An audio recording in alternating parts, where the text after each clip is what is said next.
Hi, Lisa Carey here from Make Your Business Simple. Today we are going to be looking at 3 things that you should know when running a business. So if you know anybody who is a business owner or an entrepreneur that you think would enjoy these 3 important things that they should know, then please share it with them. Otherwise, like and comment as we go, and hopefully you'll get some useful information out of it. So what we'll be covering today are, like I said, the 3 things that business owners should know when they're running a business, and that is basically what you do, what you want to do, and what your competitors do. So I'll go through those in a bit more detail now. So the first one is what you do. You should always know what your business does. Now, I know a lot of the time you're running the business and you may not know the ins and outs, but it's good to have a bit of an idea of what you're doing. So finding out what you do, who does it, how it's done, so what systems you're using, what processes are in place, what controls are in place, what regulatory compliance you're needing to adhere to, how much it costs you to do that. So understanding your costs are really important with what you do, and also what works.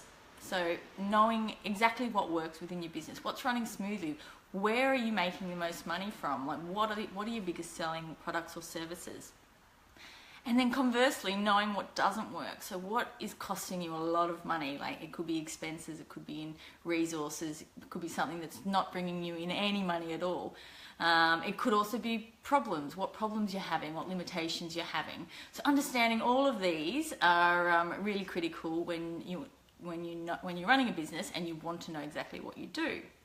So, understanding what you do, who does it, how you do it, how much it costs, what works and what doesn't. They're the key things when you're understanding what you do.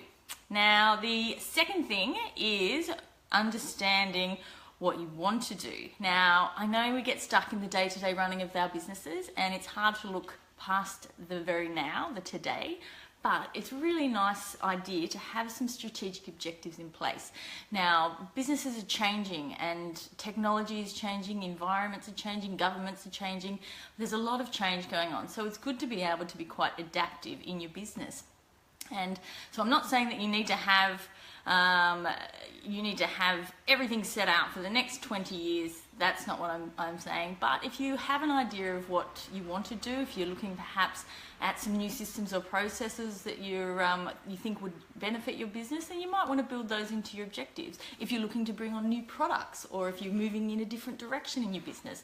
So most business owners, they have these big goals, they want to get there, but sometimes you just need to put them down in writing and be able to say, okay, this is what I want to do, this is where I want to be. And you can do it for 6 months, you can do it for 1 year, you can do it for 3 years, whatever you like. Now, another part about what you want to do is also looking at what you want your resources to be. So HR strategy is another area that you can look at. So for my business, for example, I use an HR strategist, and we sort of go, okay, I want to be here, I want to be doing this, so we map out our HR strategy so that we are prepared for when we're moving into those new phases of our business. We'll have the right people in place to do that. So HR strategy is an interesting one for what you want to do, because obviously people play a big part in that. Okay, so that's what you want to do. Look at your objectives, look at your systems and processes, and look at your HR strategy, or get a HR strategy if you do not have one already.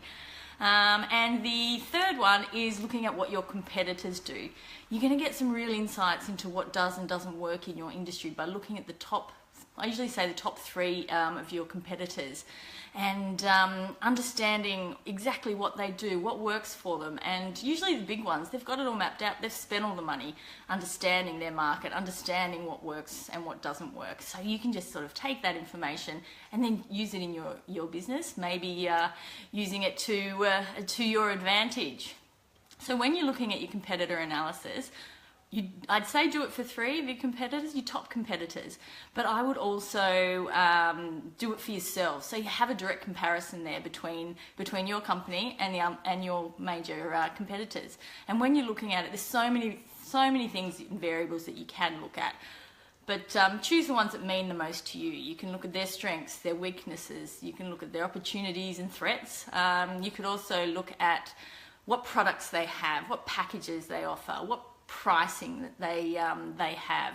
You can look at what marketing they use, what social media are they using, is it working well, what engagement are they getting, are they doing advertising, all these things. Look at their target market. So for example, there can be general, so I'll use physio for example. A physio can treat everyone, but they may specifically only be targeting sports people. So it's finding what your competitors are doing. Now, how do you do that, you might ask? I would do it by doing Google searches. Look at their websites, look at their Facebook pages, look at all that kind of thing online. I would then also go and have a look at their reviews, see what the market is saying about the business. Obviously keeping in mind that most people that review generally are unhappy, but it's also finding those little bits within those reviews that might be good information for you and you might be able to build into your business. And you can also call. I know that sounds cheeky, but when in doubt, just call them and just ask them about their business, and you can pretend to be a customer. I'm sure it's been done before.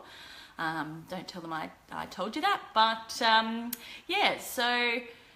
that is probably the main things for looking at your competitor. Now, just give you some really good information on what works in your industry, and also what technologies they're using perhaps that you could maybe start implementing into your business. So just to summarize, the 3 things to know when running your business are: 1, what you do. The second one is what you want to do. And the third one is what your competitors are doing. So really good information there for anybody who may not be doing some of these, or they might have done it a while ago but might need to revisit it now. Just if you want more information like this, or if you want to actually know how to do competitor analysis and how to assess what you do, and that I do have, I'm going to launch it soon, is my Make Your Business Simple online program. Otherwise, I do mentoring programs that where I can actually give you one-on-one time, but about to launch that, and it has so much of this stuff in, but in a whole heap more detail and with all the templates and tools. But so that's it for today, and have a lovely day.